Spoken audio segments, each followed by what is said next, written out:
Salut à toutes et à tous, Marty Japan pour un tout nouveau déballage. Et bien aujourd'hui les amis, on va se pencher sur une figurine que bon j'attendais, que je voulais voir, surtout avec vous. La dernière fois on a parlé de celle-ci, à savoir la DXF de Badak en Super Saiyajin 3. Et là on va se pencher sur la Gogeta Xeno de la licence Super Dragon Ball Heroes. Voilà, DXF qui est sortie d'ailleurs le 17 mai 2018 dans les Game Center japonais. Au niveau du prix de ce que j'en ai vu, ça va de 1000 yens à 2000 yens selon les revendeurs de boutiques d'occasion et les revendeurs particuliers. Écoutez, au niveau de la boîte, voilà, on a encore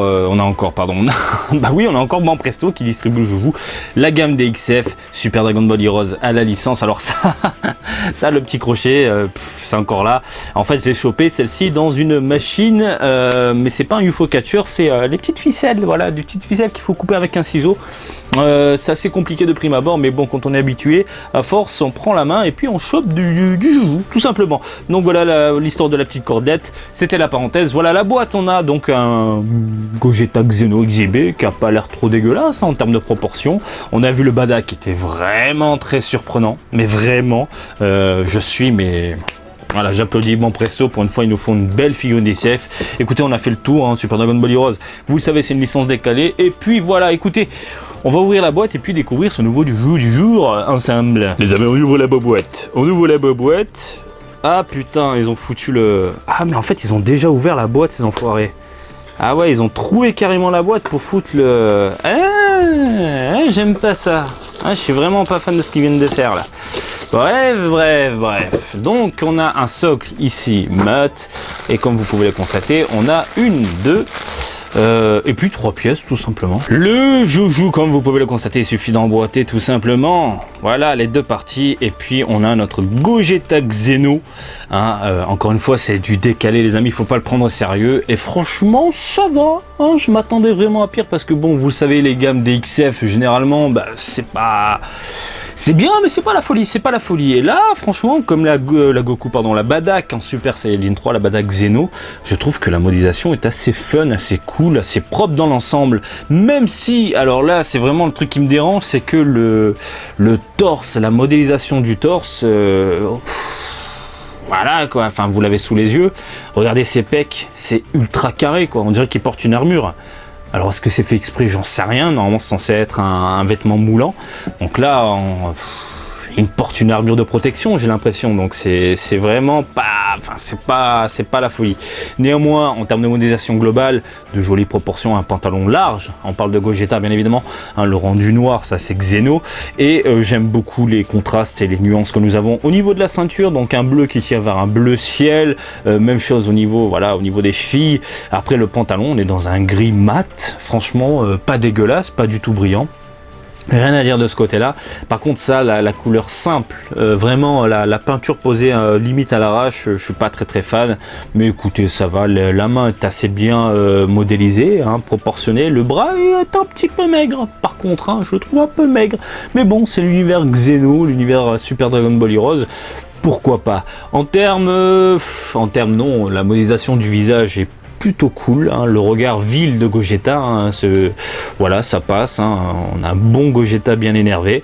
Et puis par contre les cheveux, je suis pas fan. Alors ils ont foutu un doré, pas un jaune mais vraiment un doré posé à l'arrache sur les pointes. On sent vraiment que ça a été posé dessus, et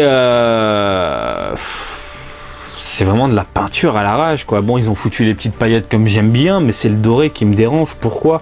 Ils ont fait la même chose au niveau des sourcils. Alors est-ce que ça se voit? Je vais l'enlever directement, ça sera plus simple, comme ça je peux rapprocher le personnage de la caméra. Regardez les sourcils, ils sont brillants. Voilà, on a ce côté doré brillant avec les petites paillettes posées sur la tronche.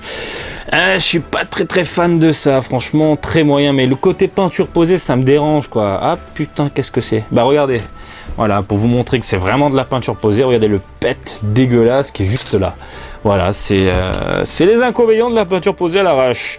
Écoutez, ma foi, pourquoi pas. Dans l'ensemble, ça va. Après des Gogeta, il n'y en a pas énormément. Xeno, pourquoi pas. Dans l'ensemble, ça va. C'est juste que le torse est dérangeant et les cheveux peinture dorée, ça me fait ni chaud ni froid. Voilà, ça m'excite pas vraiment, mais bon, pourquoi pas. Pour moi, la meilleure des deux, ça reste quand même la Badak Xeno en Super Saiyajin 3. Sur le socle, je suis pas fan des socles mat noirs comme ça, mais ça passe. Peut-être parce que les couleurs sont en adéquation avec le socle et je trouve que ça passe. Voilà, j'aime bien. Je sais pas pourquoi j'aime bien, mais j'aime bien. Voilà, écoutez, Marty, ça va? Oui, ça va, vous inquiétez pas. On va checker la taille, les amis, avec le socle compris. Ça monte dans les 18 cm, donc elle est vraiment plus petite par rapport à la Badak en Super Saiyajin 3. Mais voilà, écoutez, est-ce que je vous la conseille? Bof. Enfin, c'est propre, mais c'est vraiment pas la figurine qui donne envie de sauter de joie, qui donne envie de s'extasier. Hein. Je veux dire, là, il y a la sculpture en plus qui arrive de Gogeta. Je pense qu'elle sera de meilleure facture. Et là, on parle en plus d'une Gogeta et non pas une Xeno de l'univers Super Dragon Ball Heroes.